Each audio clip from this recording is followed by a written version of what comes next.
Man, bro, y'all don't even want to know the craziness that just happened. I just spent a good whole, 3 minutes in this video? Probably like a good 15 minutes. But just know, I react to this part. But we gonna go back just so y'all get the evidence. Users for access and Cause this bitch a freak. This bitch a freak. That's all I know. National Park, but a lot to unpack when you look at the person who's responsible for it. The name of that person is Chelsea Perkins. She's 35 years old. She's from Alexandria, Virginia, which is not far. What did he say?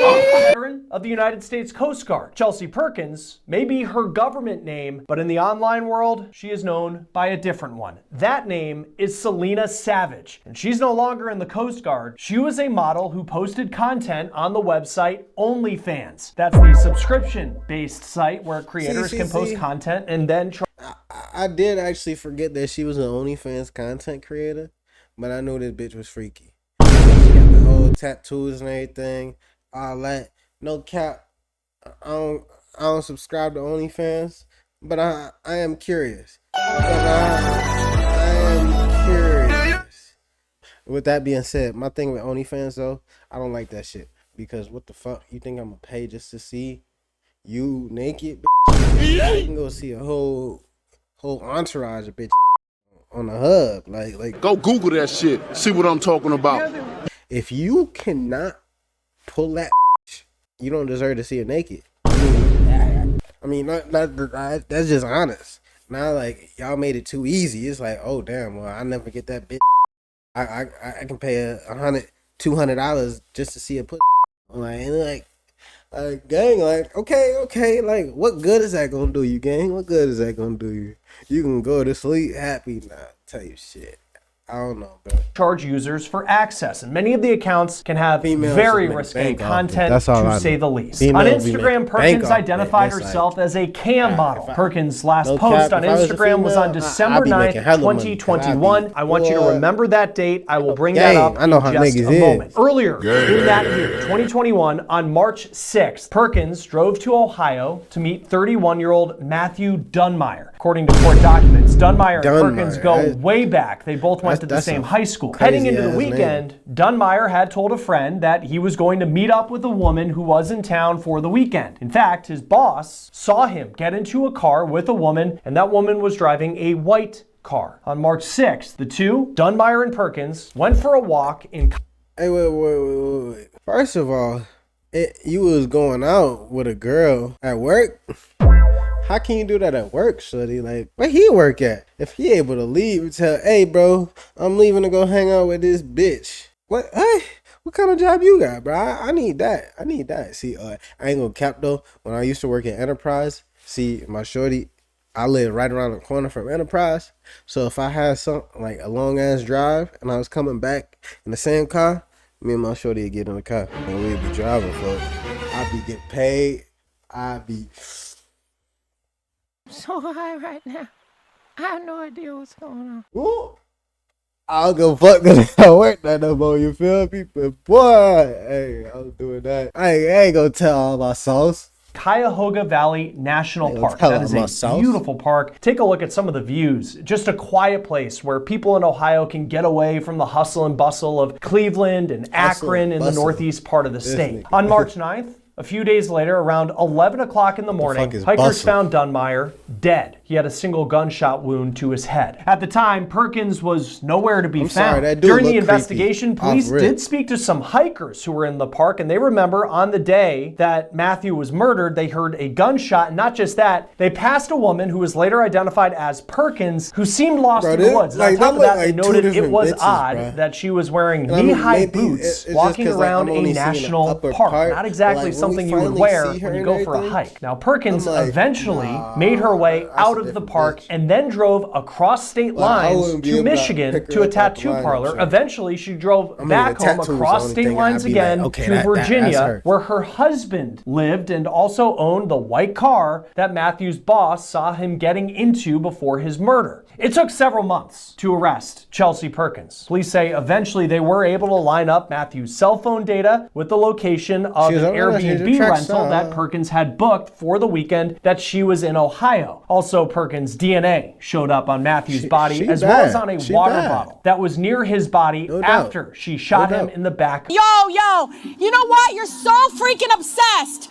I sent that bitch a smiley face.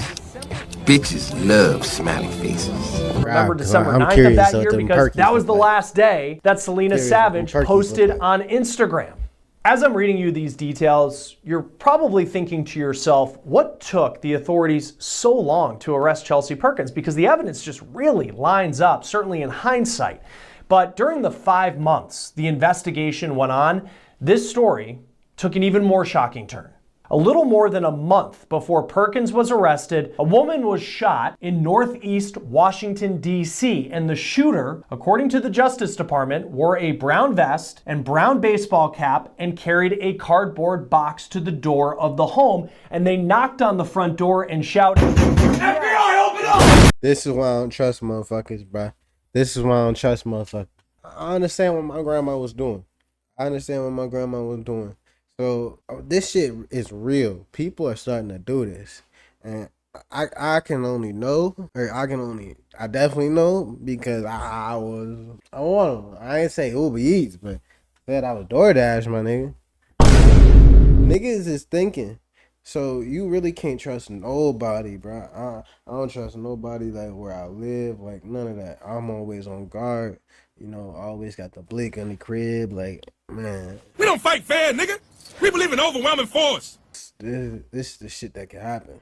And shot the woman who answered the door. This was the shooter. Her name was Tommy Lynn Dunmire. She is the mother of Chelsea Perkins' murder victim, Matthew Dunmire. Government prosecutors say that Tommy Lynn and her longtime partner, John McQuillan, drove to a house in Washington with the intent of shooting Chelsea Perkins. The couple had grown frustrated by November that no one had been arrested for their son's murder, and they decided to take... Damn, okay. So now I'm seeing it. Now I'm getting it. The mom got to get back. That's crazy. The mom got to get back. I was thinking, okay, like... What did he do to make them niggas that mad? I was thinking Chelsea killed the rapist, and she took forever to do it. So I'm like, okay. But it seemed like the mom got her get back. Take matters into their own hands. The problem was the person who Tommy Lynn shot was not Chelsea Perkins. It was a woman who had nothing to do with... That's crazy. You telling me, hey, we kill niggas for that. You going to hit the wrong person. I forgot what song Future said that in, bro, but Future say that. We gonna kill the shooter if he would hit the baby. But the target, that's an X on you. So don't show your face. She was dumb as hell. She thought she killed the bitch. And see, that's what I'm telling you, bro. Like, this bitch was a catfish. So you couldn't tell who from who. So you should have just looked at the tattoos, if anything. If you gonna smoke the bitch, like, at least, like, look at the tattoos, dumb bitch. Like, they obvious. Like, do something. That's me. With her son's murder. Now, the good news was that shooting victim survived. How the fuck did he not die? Talk about something important, because if you watch the content that we produce here on the case, as well as across Law and Crime, really shows that the world can be unpredictable, and having a great attorney matters. And that's where we bring in our partner and sponsor, Morgan & Morgan. This is a law firm with more than after that shooting in Pensacola, Florida, about 5 months after she shot Matthew Dunmire in the head in that park in Ohio. Court records show that the motive for the murder of Matthew Dunmire was, in the minds of Perkins, revenge. Court records show that she accused Dunmire... Hey, hold on. Karma, bitch. Just think about this. She killed her rapist. She was justified. She really justified. I ain't gonna cap. Like, all ladies out there, like, kill that nigga. Like, please. I'll help you kill the nigga. Call me up. I dig the shovel. Like, I did the grave for the nigga, everything. Like, for real. But like, for you to get popped by the mom, and then for the mom to even pop somebody that wasn't even involved in it, that's a little crazy, boy. That's crazy as hell. Rape in 2017. The Cleveland Plain dealer in Ohio says that police in Virginia Beach, where Perkins claimed this rape happened, didn't have enough evidence to support a charge. On May 27th of this year, Perkins pleaded guilty to driving more than 300 miles across state lines and killing Matthew Dunmeyer. She pleaded guilty to a charge of second-degree murder. Now, it will be up to the court to accept her plea. She is set to be sentenced on September 9th, 2025. She faces between 20 and 25 years in prison. Damn. Joining us now to break this case down is retired Judge Fanon Rucker. Damn. Always great to have you on Law and Crime. That's Thanks crazy, for being with us on this one. I want to start with the Just imagine. I mean, who you think justified? Who you think justified? You think, I mean, obviously, like I said, she justified, but do you think the mom justified for spending back on the person who killed? Like, I'm sorry, mama, but like, no Eminem shit. Sorry, mama, but your son was a rapist, so like he kind of deserved what happened to him. I mean, I get that's your son and everything, and like, you know, my son, it'll be a fucked up situation, but he got an answer for that. Like, cause just imagine, what if he did that to you? I mean, I know like he ain't gonna nobody rape their mom, but like, you know what I mean? Like, now I don't know, that sounds crazy. I smoke, motherfucker. I smoke. I don't smoke no more, but I used to. Motive that authorities believe was at the center of this case. You have Chelsea Perkins accusing the victim, Matthew Dunmeyer, of rape in 2017, but there wasn't an arrest that was made. He was never charged with rape. Now that she's accepted a plea, you see how all of this played out. How do those type of factors go into the plea arrangement that can be made? And if the system shows any sympathy to Chelsea Perkins, believing that maybe it could have happened, though there wasn't enough evidence to make an arrest. Yeah. Well, thanks for having me on, as you say, to talk about this most unusual case. I always say that there are no boring days in our court systems. So when you ask the question of what impact could potential motive have on the ultimate outcome, and that really comes to sentencing or even on plea deals, it has a significant amount of impact. So what we know is whenever a person is sentenced, as judges, we ask for mitigation. Mitigation are those circumstances or those factors which will help to lower or to reduce the amount of time that a person, or the heavy consequence that a person may face. For instance, when people are yeah, that's over with. That's over with.